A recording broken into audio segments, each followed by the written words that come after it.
What is dysphoria? Okay, check it out. Check it out. Dysphoria.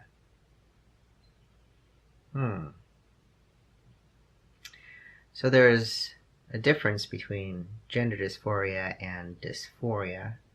So dysphoria is the state of feeling unwell or unhappy, a feeling of emotional and mental discomfort as a symptom of discontentment, restlessness, dissatisfaction, malaise, depression, anxiety, and indifference. What is gender dysphoria? Here's some information. So here we go. Gender dysphoria, psychiatric classification of the discordance between gender identity and sex assigned at birth. So, gender dysphoria is the distress a person experiences as a result of the sex and gender they were assigned at birth. In this case, the assigned sex and gender do not match the person's gender identity, and the person is transgender.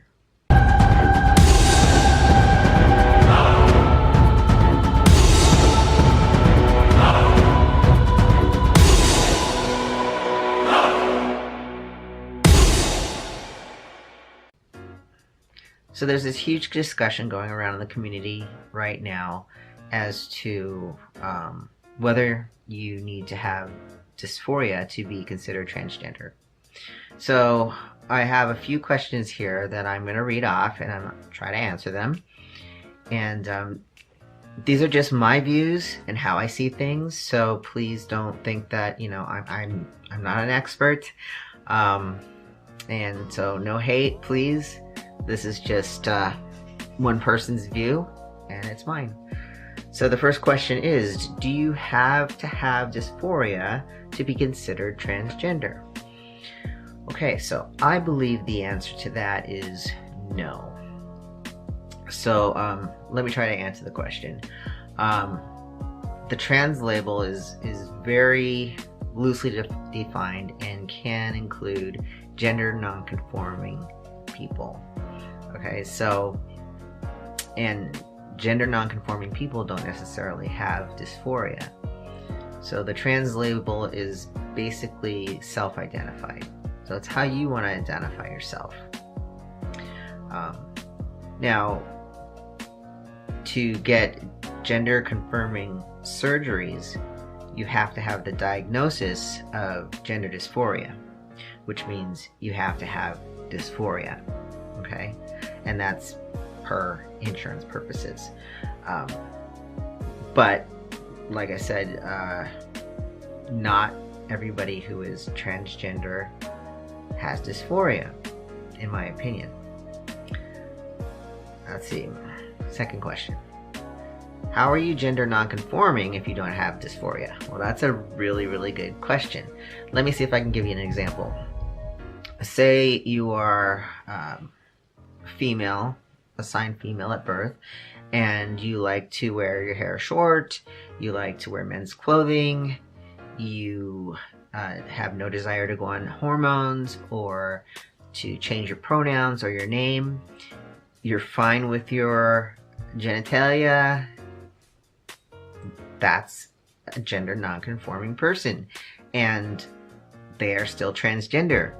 If they label themselves as transgender, they're transgender.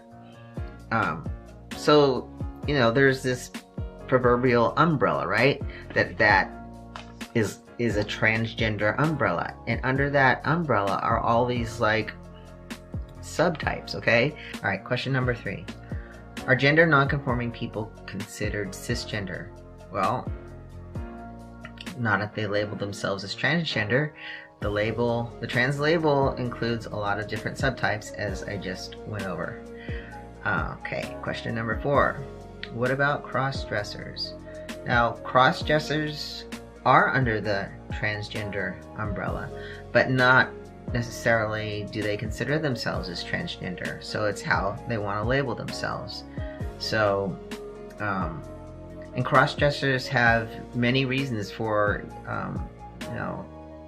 wanting to cross-dress, and it might not have to do anything to do with their gender identity.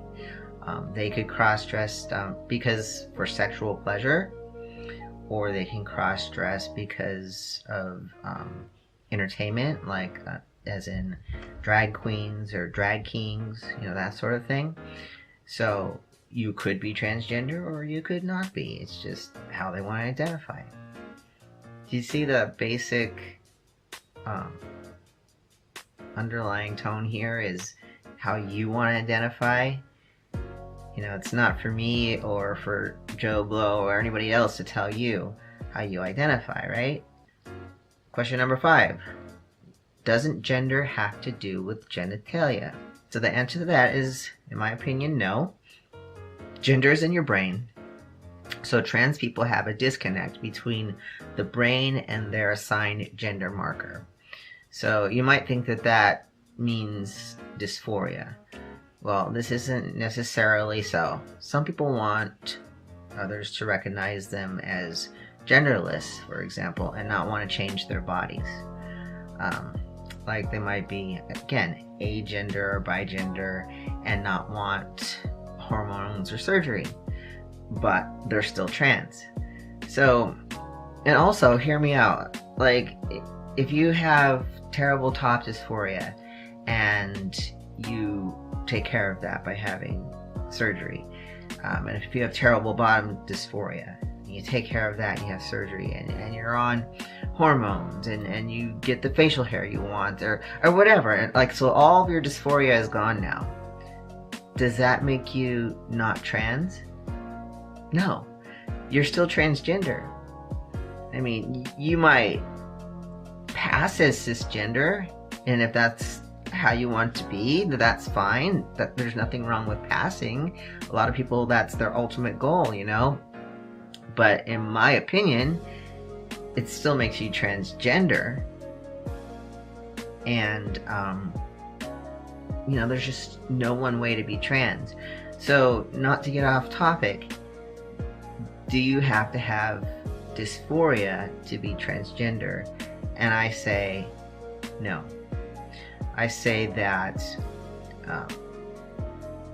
anybody who wants to stand under the proverbial transgender umbrella should be included and not deemed not trans enough, because I believe that that would be very invalidating, very discriminatory, and very judgmental.